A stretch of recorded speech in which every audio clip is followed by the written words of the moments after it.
Hey, my lovely listeners. I am so thrilled to be here with you again.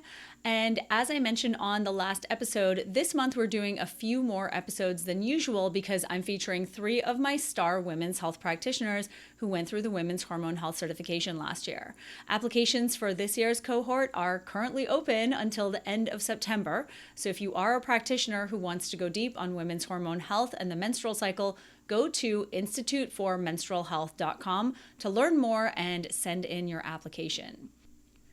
Okay, my guest today is Alaura Grace. As I mentioned, she was a participant in my program last year, and she is a traditional herbalist in training, doula, women's hormone health practitioner, and an advocate for holistic wellness.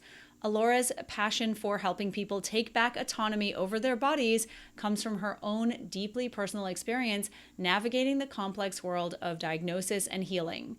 After struggling to get answers for her own health issues, including a harrowing experience with an IUD insertion that led to pelvic inflammatory disease and chronic vaginal infections, Alaura dove into the research and holistic practices that transformed her approach to wellness.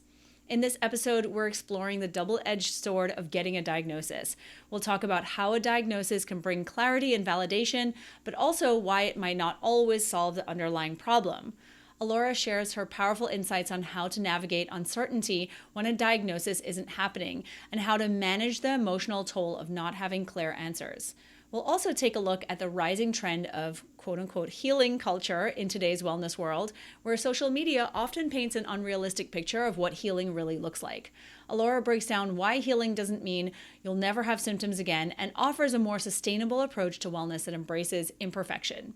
If you've ever felt frustrated by the medical system, struggled with chronic symptoms, or found yourself chasing unrealistic health goals, this episode is for you.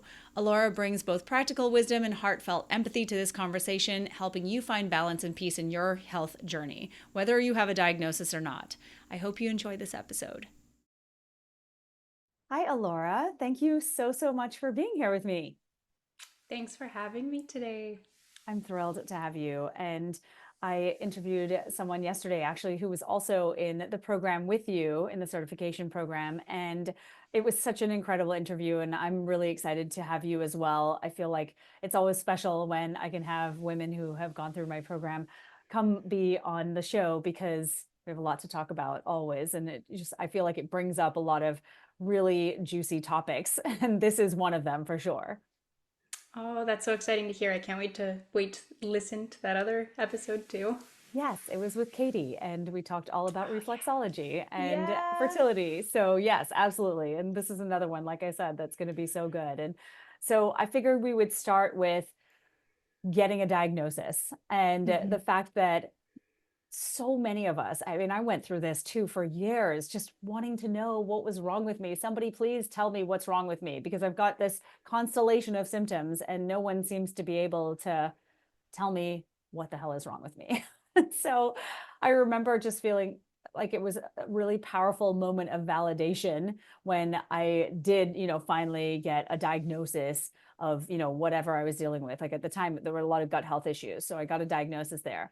Didn't really have an explanation for all the period related problems, but that's another story. But I feel like for so many of us, when we do have that diagnosis, it's validating. It gives us clarity. It helps to confirm that our symptoms are real. And that's very powerful for so many women who've been gaslit and felt like this is all in their heads or, just feel Yeah. like no one's listening. So I'm curious, like, can you talk a little bit about getting a diagnosis and what we've been led to believe about that? Like, I think it's just like the beginning and it kind of is in that way. It's not quite like an end as we think it might be. Yeah, for sure. I think it's important to start off with that for some conditions, especially women's hormone related conditions, such as like endometriosis, the current timeline for a diagnosis is like 10 years. And that's just awful to hear. And so I think that when you're waiting in those 10 years, you see the diagnosis as that end point because it's just what you're waiting for. And as much as a diagnosis can, like you said, give us an answer or confirm what we've been going through, I think seeing a diagnosis as the final stop, and that's kind of like the goal, it's not as helpful as we may have been led to believe because it's essentially a label for a set of symptoms. And I think that instead of just labeling ourselves, we can do a little bit more to understand our bodies, maybe why these symptoms are coming up, not just because of we did these test results. This is what you have because this is what our collection of data tells us that you have. And now we're going to give you this program to go, or this treatment, or this medication. And we're not sure if it's going to work. And sometimes they are sure that it's going to work, but it's less of seeing your body as a whole system and more of just, oh, this one isolated problem. This is the diagnosis. This is what we're going to do. And I think it really takes away from the holistic view of wellness and day-to-day living. Yes, very true. Yes. And I think that, again, we have to almost separate ourselves from the diagnosis and who we are. And I'd love for you to speak to that as well, because I think that because some of us, like you said, for endometriosis, for instance, or some other challenging condition that is hard to diagnose, it can take many years. And that is inherently a problem in modern medicine where, they're just not asking the right questions and they're not looking in the right places, because endo is actually has pretty easy telltale symptoms for the most part. And so we wait this long, and then when we get this diagnosis, it's almost like, okay, I have this thing now, and it's almost like a badge of honor in a way. And I can totally see how that happens. Like I begin to identify with it, right? Like we're endo warriors, or we're survivors of this, or whatever. Like we've got fought through uterine fibroids, or it almost feels like we're almost at war with our body. So I'd love for you to talk a little bit about that, like about how we tend to identify with the diagnosis that we're given. Yeah, for sure. And I don't think there's anything wrong with, labeling yourself as an endo warrior or proclaiming like, "Oh, I have PCOS" or anything like that, because I think it shows other people that you can live with this and that it's not the end of life or anything like that.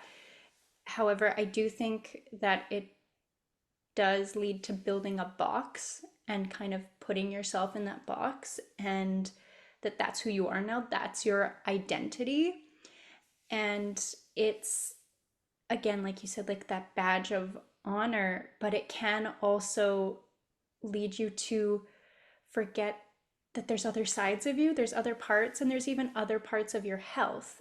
I think that feeling that the battle is over or has been won once you have the diagnosis is part of identifying with it and labeling yourself as one. And I think that that victory is almost like a high that you ride for a little bit after getting that diagnosis, because it's like finally something, finally an answer, finally a reason for all of this pain, this discomfort that I've had for, in most cases, like years.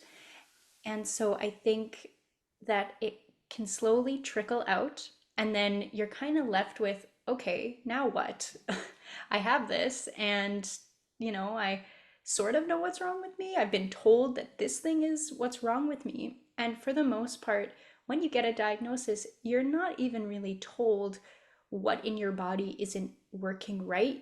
Like you're not getting the education about what is happening in your body that's causing these symptoms. You're just kind of told, yeah, you have PCOS. Lots of people treat it with this, this, and this.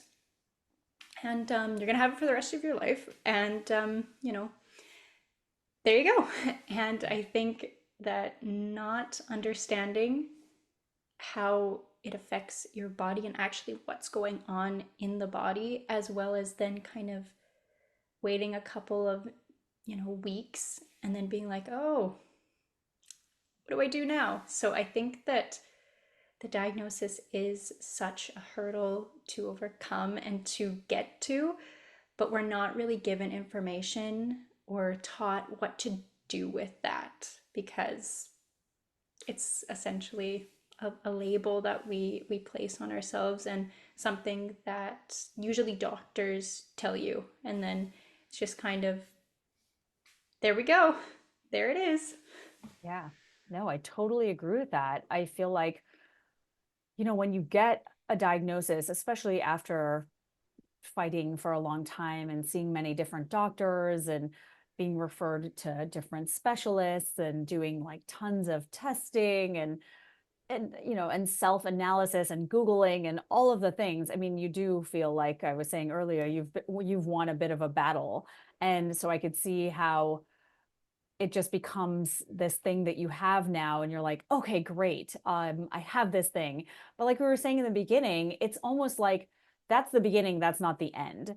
And so I feel like the challenge then becomes, how do you what's the solution, as you were saying? So can you talk a little bit about how often a diagnosis leads to immediate solutions, or like how do we manage that? Like how do we manage the next steps after we get a diagnosis to start to like take steps in the right direction? Because as you said, the modern healthcare is just going to give you a medication, or they're going to suggest a surgery or a series of things, but it's really not addressing any of the underlying drivers of whatever symptoms have led to that diagnosis. So we talk about that a little bit, just like what you consider to be the ideal next steps for someone.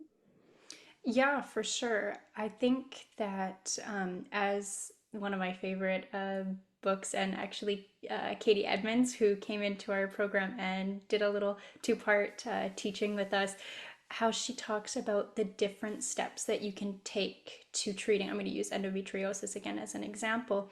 And it's like some people are going to need to go on, let's say, hormonal birth control because they're in a point that they're in so much pain that they're passing out from the pain.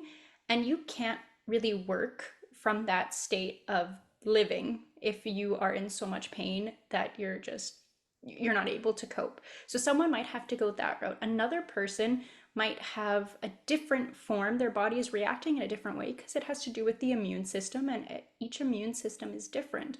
So I think first and foremost, it's getting to know what is actually happening in your body personally. So, yes, going online, researching all about it, that's a good start, but it's not necessarily what you're going to be experiencing yourself. So, I think your first step is to identify maybe like triggers, maybe figuring out is there an alternative or a complementary practitioner that I can also go and see that might understand things like nutrition a bit better. They might understand the nervous system a bit better. And going to see someone that can see your body and see your system as a whole being is a very good first step to being able to pinpoint, oh, well, this symptom is actually related to this symptom. Because a lot of the times when you're experiencing something, you don't think that your upset stomach and your headache have anything to do with one another. But someone who is versed in certain parts of the body can say, oh no, that's completely all linked together. True. Yeah, I remember those days well. It just did not at all think anything was connected. And, on the sort of flip side of this, I think that it's good to also have a conversation about when you're not getting a diagnosis, but you're still suffering. And so for those who are still in that process, they're still in that rinse and repeat cycle of going to different doctors and trying to get answers. Um, I feel like there's a real emotional toll. There's a lot of uncertainty in that. And, you're constantly in this struggle, I suppose you could say, just trying to feel like you're like moving forward. And I imagine it can feel like a real medical limbo. At least that's what it felt like for me back in the day. So can we talk a little bit about that? Like any tips or suggestions for someone who has not gotten a diagnosis, I feel like it builds a little bit on what you were just talking about. But if someone has not gotten a diagnosis, they're still suffering, like how can you manage your health proactively if you just don't have that diagnosis in hand? Yeah, for sure. And I mean, first of all, if you are someone listening that is having this, um, keep going, keep pushing, be an advocate for yourself because sometimes you're going to be gaslit. You're going to struggle to tell what you're actually saying, but it's your body, it's your health. So make sure that you are standing up for it. Hmm. And I can only speak from my personal experience with that, but there was at one point I went through like this time of like 6 to 7 months where I had like chronic UTIs, chronic yeast infections, chronic BV, and it all stemmed from a copper IUD insertion gone wrong. Oh. And so from there, I remember I was just scattered. And it was, I think, the insertion as well. It was very painful. I had never had anything like it before. So I think that was also a bit traumatic for me. So I was also dealing with that emotionally.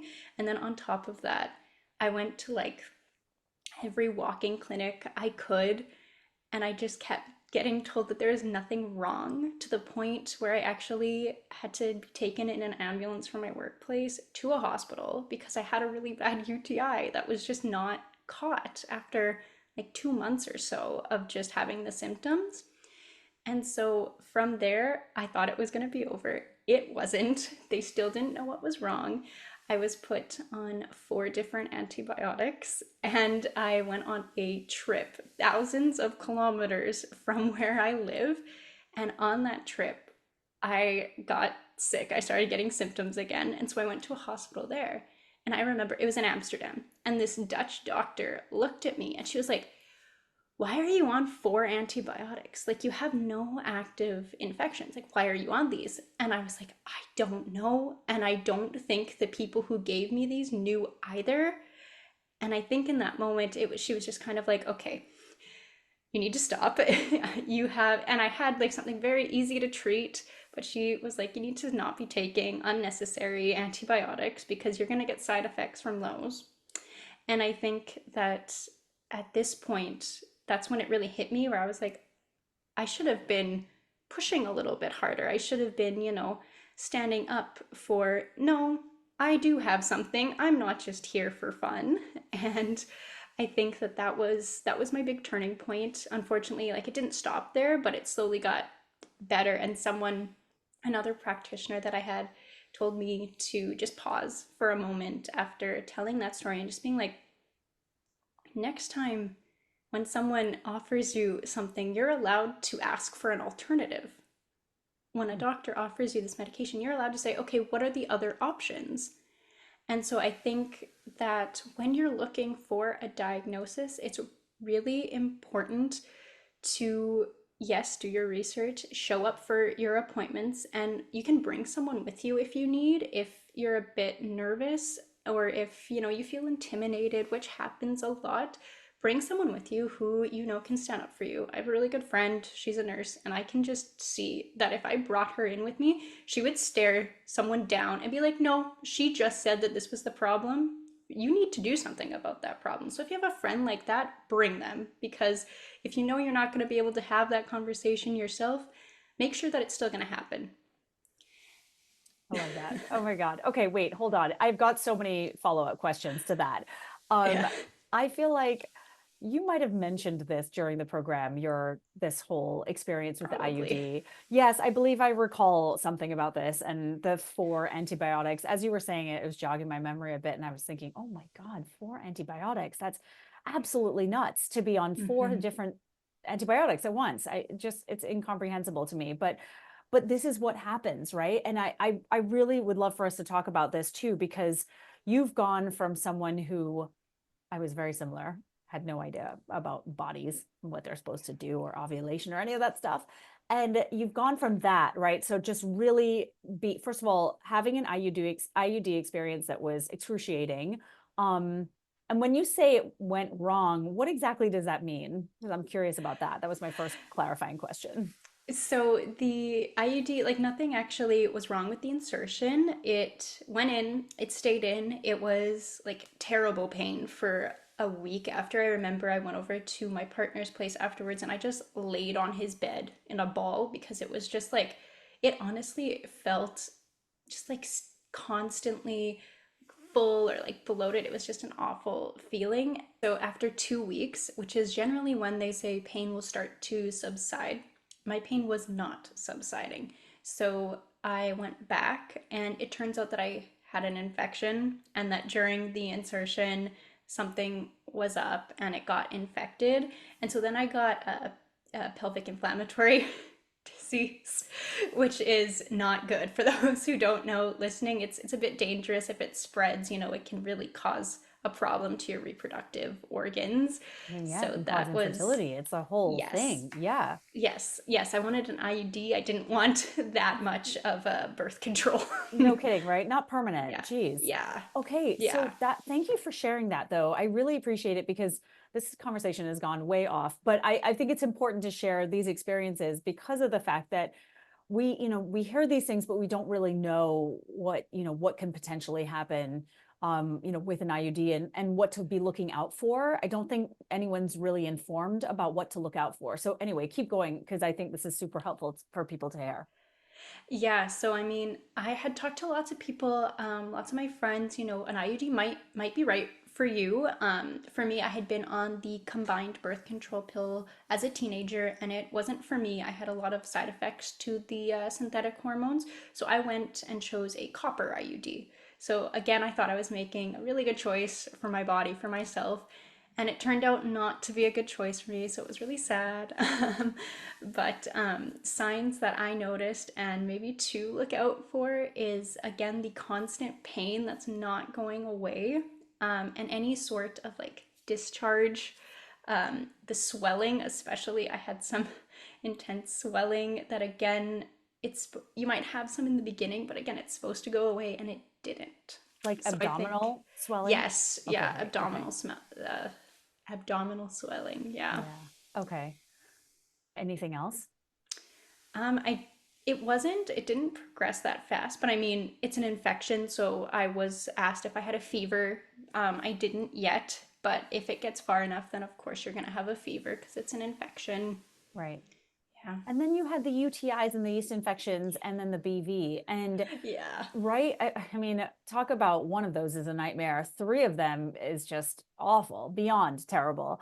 But I've dealt with all of those too while I was on the Mhm. pill, particularly. And so I think that there's something there too, right? When you think about the fact that uh, all of these conditions, all of these infections, symptoms are often normalized or they're often dismissed as, well, you just have a yeast infection or you just have BV or whatever. And I'm curious if that happened to you because I think that this is another problem that we often experience. And it's that your experience is just normalized or dismissed, and then you're sent off with a medication, but then it becomes Oh yeah. chronic.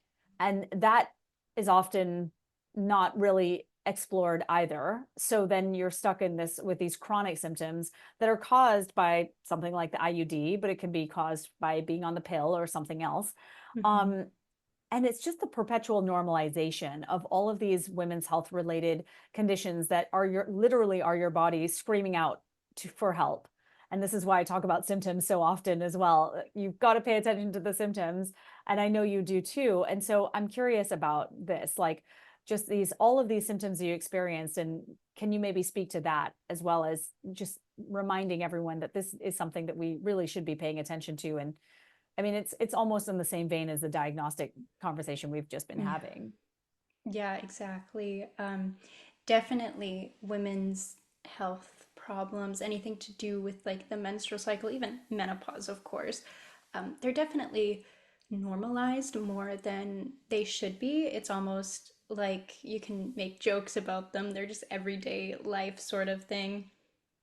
And they don't need to be.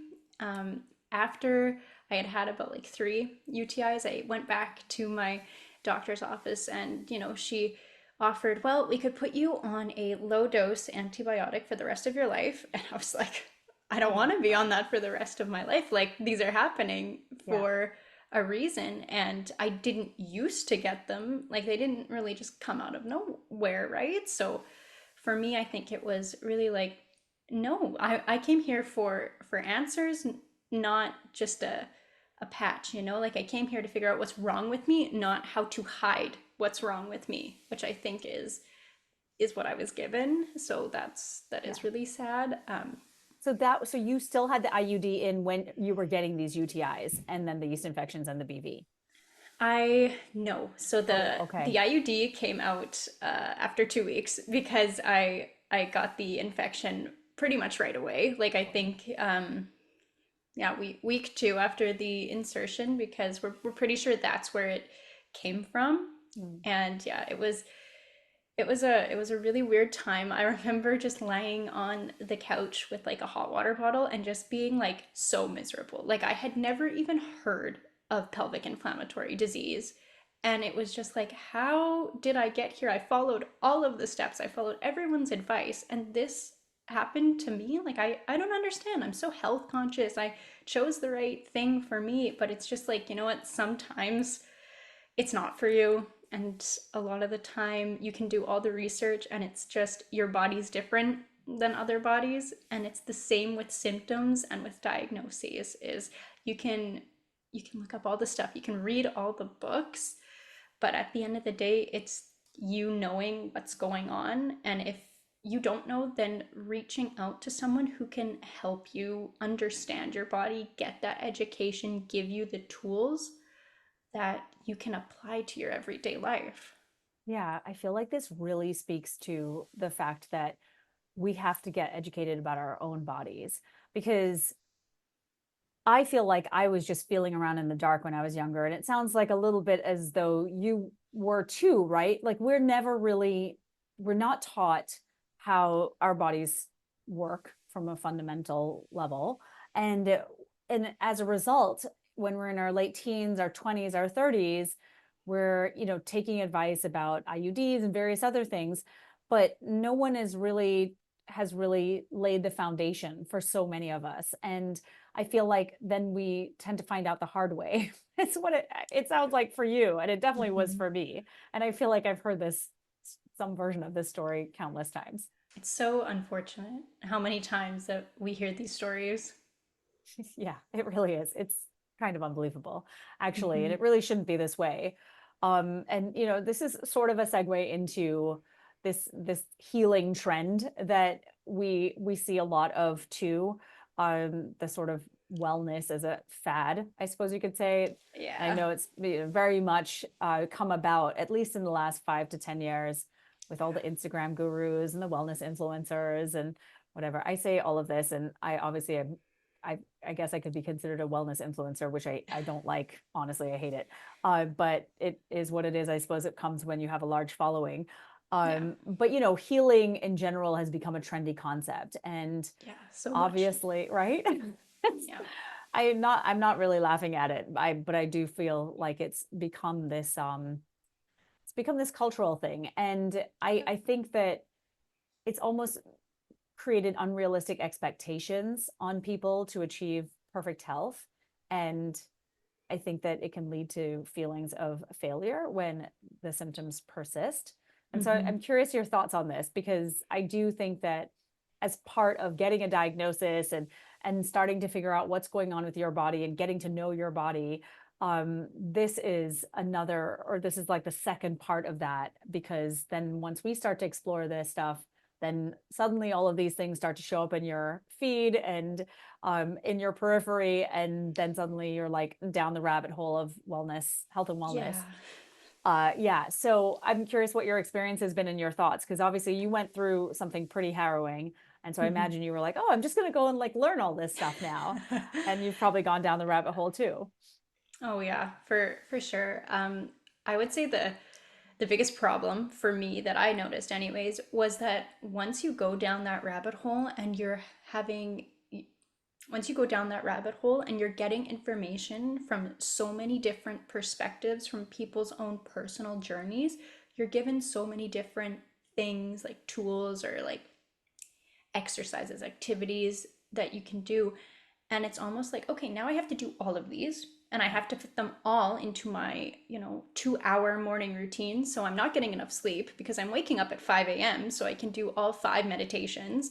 And at the end of the day, it's like, I don't feel any better. I feel worse because I didn't finish all of those things that I wanted to because there wasn't enough time. And I think that that is such a downfall of this trend, as well as someone's healing isn't gonna look like yours anyways. So I think that trying someone else's like plan or completely what they did and that healed them. And I mean, let's not even get started on what it healed means. Like what does that even mean? We're never in that perfect health state. We're humans. We're never going to be 100% all of the time. And life comes up. Life Yeah. happens. Life is going to keep on lifing, as we know. And so, yes, like, it reminds me of that image I've seen so many times where it's like a squiggly line, and that's what healing actually is. But what we think Mm-hmm. of healing is just a straight line to the top. And that, of Yeah. course, never happens. So, yeah, keep going. I just think that it's just so important for people to know this. It doesn't look like Yeah, what you think like it looks like. well, and I mean, what we're shown on social media is that, oh, this person healed themselves, past tense, they're healed. This is what their life looks like. So if you heal yourself, then this is what your life is going to look like. And so now people are scrambling because they want to know how to heal because they want this life, which is not an accurate representation, obviously. And so now they're following different, you know, different outlets of information, and they're being bombarded in their feed because I mean obviously the algorithm's going to give you, what you look for. So now you just have way too much. It's overstimulating. It's probably going to throw off your emotional health, your nervous system. So really it's almost counteractive to be doing all of that. So what I would recommend is finding a book, anything, reading one book at a time, because there was a point where I was like reading multiple health books at a time and it was just too much information. I couldn't sort it through. I would go to one book and then go to the other, and I would honestly mix up the two of what I was reading. So just focus on like one book, or go check out some journal articles, and make sure that you're reading more than one perspective, because everyone's going to give their opinion, but one opinion is not necessarily what's going to work for you. So again, you want to get a different opinion, but you want to get it at a different time. So like when we're on social media and we're getting everything all at once, and yes, it's a bunch of different opinions, but it's too much, and it's almost like you're not going to hear anything over all this noise because it's just all noise. So taking it one, I know it sounds cliche, but one step at a time when you're experiencing symptoms, and saying, oh, be patient, that's hard. Because I remember during that time I would just freak out if anything resembling any of the sicknesses ever come up, and I still struggle with this. I i kind of can feel myself going, oh my god, no, not again. I can't do this again. I can't go through this again. So when you're constantly in that almost like an upregulation of your nervous system state, it is very hard to hear from someone to be like, yeah, I read this one book and it was great and I think you should read it because it'll change your life. And it's just like, you have no idea. You have no idea what my life is. Yes. Yes, this is so on point. Also, I have to talk about this algorithm thing. I swear, one night I was just looking at whatever Instagram reels and that showed up in not my feed, in like the discover section. And there was one on like cake decorating. I'm fascinated by how people cake decorate, by the way. It's Oh, yeah. like, isn't it impressive? I'm so impressed. This is a huge segue, you guys. But I looked at one cake decorating reel and that was the end of it. And now all I see is freaking cake decorating reels. It's like finally slowing down because I haven't looked at Yeah. any. I was like, okay, I can't look at these anymore. So I agree completely with you, like one thing at a time, because you're literally going to be bombarded with every wellness influencer that ever existed telling you to do their thing. And what I think is often really problematic is a lot of doctors. And again, I'm friends with a lot of the doctors in the wellness space and a lot of the practitioners. And I think like we find a protocol or a method that works for us and for a lot of our patients or clients. And then we are like, okay, this is the protocol. This is the protocol. I'm putting my name on it, and this is it. And I feel like it can be a little bit dogmatic, and no shade thrown at anyone, seriously, but like it can be a little dogmatic, and it can feel like, okay, well, this person told me to do this, and it's worked for thousands of their patients or their clients, but it's not working for me. I'm like, yeah, because Mhm. like you're an individual body, you're a totally different biological makeup than maybe other people, and maybe this isn't your problem that you have to solve. And so I find it just turns into this one size fits all Oh approach yeah. that, right, is then, and then it comes back to not knowing your body. So if you don't know your body, you don't really know what symptoms to be looking for that are telling you that this protocol ain't working for you. And then you just keep going with it. And then I think it exacerbates the problems. You're smiling, so I feel like you probably have thoughts on this.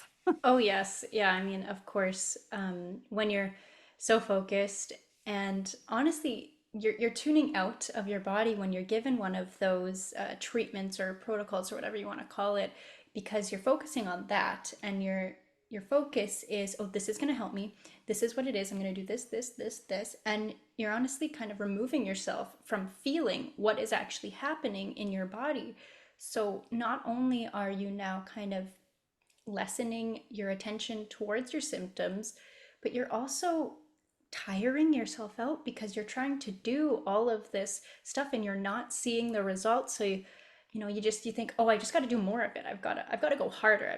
I'm not doing enough, because that's kind of what we're told, right? If it's not where you want it to be, you do more. You never rest. You just keep going. You keep going. And I think that that's the point that we're at. And that's when we start to see things like burnout, and we start to see things like just stress going through the roof, because it's just nothing's helping, and it should be helping because, I'm a person, these were people, so it must be the same thing. And it's just not. And that's when, you kind of start to lose a little bit of hope. You start to spiral downwards a little bit. And I had that for months. And I can just remember people telling me, like, okay, I care about you. I care about your health. This is going to get better. You're not alone. But oh my God, did I feel alone for some of those months when I would go to those appointments. And so many other people do. And it's so sad. They really do. I agreed. I mean, I have felt that myself and have worked with tons of women who have too. Um, just coming back to the online wellness trends, I think, to speak to or build on what you said earlier about the fact that there are so many women as well, and this has been me too, who are influenced by some of these things that are presented as solutions for whatever XYZ issue.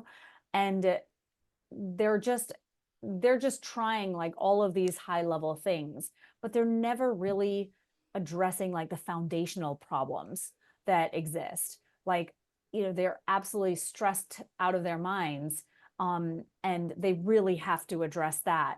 But someone told them that a $400 red light therapy is going to be really, therapy device is going to be the solution, or a sauna mat or sauna bag, or a sauna, or Mhm. like a mat that gives PMF frequencies or whatever, and like I love all these things, of course, like they're wonderful toys, they're expensive toys, but they're wonderful and they certainly can help. But like when we're not dealing with the foundational issues, which are not sexy or fun by any means, right? It's way more fun to have that red light device and have that thing in your face. Mhm. um can you talk about that a little bit? Do you feel like you've fallen for that too? Because that's a thing that I've definitely, gotten into. And then I was like, wait a second, to pull out of this, because suddenly you've spent 5 grand on Mhm. devices, and you're still having the same problems you've always had. Yeah, I would say for me it was supplements. It Ooh, was oh, the supplements. getting, Yes. yeah, it was getting recommended different supplements, and whether it was from like my doctor even recommended me some supplements, and then also online or through books or whatever. And like I used to have just a huge cabinet full of supplements, and and someone would like come over and be like, oh, what's that for? And I'm just stress. It's just for, 90 bottles for stress. Can you tell I'm stressed? So I think that supplements would definitely be my big that's when I started realizing like, oh, I think I need to again focus my attention on what would actually work best for me. And I'm really glad that you brought up like, all of those tools and all those things, you can just drop five grand. And I think that one of the things about the online healing community and that whole thing is that it's a bit inaccessible for so many people because they can't afford so much of it. Meanwhile, like for a lot of people, maybe just improving your sleep or maybe getting out of a relationship that's not good, maybe that would be better than dropping 5 grand on something. And so I 100%. think, It's yeah, hard I though, think that, yes, those are not easy things right? to do. Maybe it would be easier to just buy the thing, Yeah, totally. but it's In our heads, definitely anyway. So. not a necessity to spend that much money. Please don't. I agree. I totally agree. And I've really pulled back from that. Like, I think they're all great, like I said. But when we talk about these foundational pillars, that's really where it's at. But like I said, it's hard. Like it's hard to change these habits. I was just having this conversation with a good friend of mine the other day, and we were saying like we can't even go to the bathroom and pee without taking our phones and like playing Wordle or something. Like that's the level of ridiculousness that I think so many of us have gotten to. And Hmm. the codependency on all the devices is so out of control. And so I'm like, now I'm committed, right? I'm committed to going to pee without a device. Yeah, I know I know I'm fully outing myself here. But I want to just circle back because I do really think like it's important for us to really start to shift our mindset about healing in general. Right. And like, like you said, right, you don't want to be sick or uncomfortable again, and it's terrifying. But like, how do we shift this mindset to embrace the health fluctuations rather than striving for this unattainable perfection that we think we're going to find in the red light device and various other things? Yeah, honestly, there's like two analogies that I think would work perfect. And the first one is when you brought up that squiggly line that is Yeah. now being shown. I think that's actually a very important, I know it's like a trend or like, it's cliche or whatever, but it actually is very important to recognize that, yeah, your existence is not just straight up. Like that kind of idea that, oh, you peak somewhere, like no, life is like this crazy, especially when we're talking about health, anyways. You're going to go up and down depending on the day, depending on, the interactions you have with people, the weather. So I think that realizing that squiggly line is really what you're not looking out for, but that's what you're going to experience. It's not going to be that perfect depiction that you keep seeing pop up.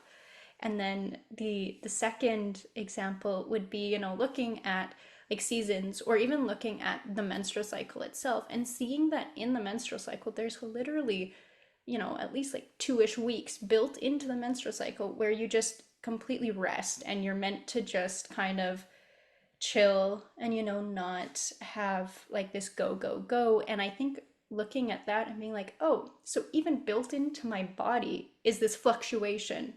So again, knowing that your health is going to fluctuate just as it does every month or 28 days, whatever the cycle is, it's important to realize that it's not all linear. It's not going to be the same because you definitely don't feel the same during menstruation that you do when you're about to ovulate. Ain't that the truth? Yes. Yeah. Agreed. Yes. Is there any more? I wasn't sure if there were, I think you said there was two analogies. Yeah, so if you look at seasons and the year, just like the menstrual cycle, you've got winter, you've got spring, you got fall, you got summer. And yeah, again, it sounds very trendy or maybe a little bit out there, but just like the the trees and the plants need time to die off and come back up, you also need time to sleep and to revitalize and kind of get your energy back. They're not they're not blooming year round because it's impossible. And I think if we connect that back to the 100% health all the time, it's not possible. You can't do that. You can't maintain that, and neither can trees. Certainly. This was so great. I feel like we have touched on a lot of really important topics that really affect a lot of us. And I just so appreciate you sharing your experience, as harrowing as that was for you, but that there is a path forward and a path to the other side. And that is evident from you sharing everything you've been through, and that you are on that other side now. And I'd love for you to just share with anyone and everyone listening, any kind of like final thoughts or anything that you want someone who's listening to take away from this. Always remember that you are in control of your body, and you know your body better than anyone else knows your body.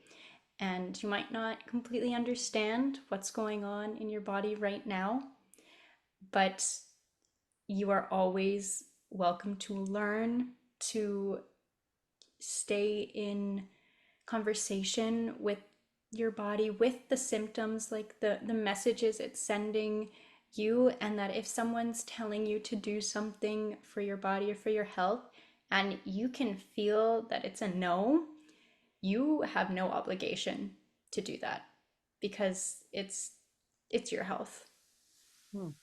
Very powerful and so good. And hopefully it helps at least one person who's listening, because I could not agree with you more. So thank you, Alaura. I'd love for you also to share where everyone can find your amazing work. Oh, thank you so much for having me. This was so much fun. So nice to talk. Yes. I am on Instagram. You can find me at Alaura GW, and my website for more information and for booking a chat with me is alauragrace.com. And that's all my places. Please reach out to me. I love talking and hearing stories, and I'm really, really open to listening and helping you understand what's going on. Amazing. Thank you again so much. I really appreciate you sharing your story. Thank you. Thank you. That's a wrap. Be sure to click that subscribe button to join me for more Girl Talk Gone Menstrual in upcoming episodes. But in the meantime, check out my latest Period Party episode. And if you're looking for a deeper dive into your hormones, go ahead and take my period quiz at nicolejardim.com/quiz.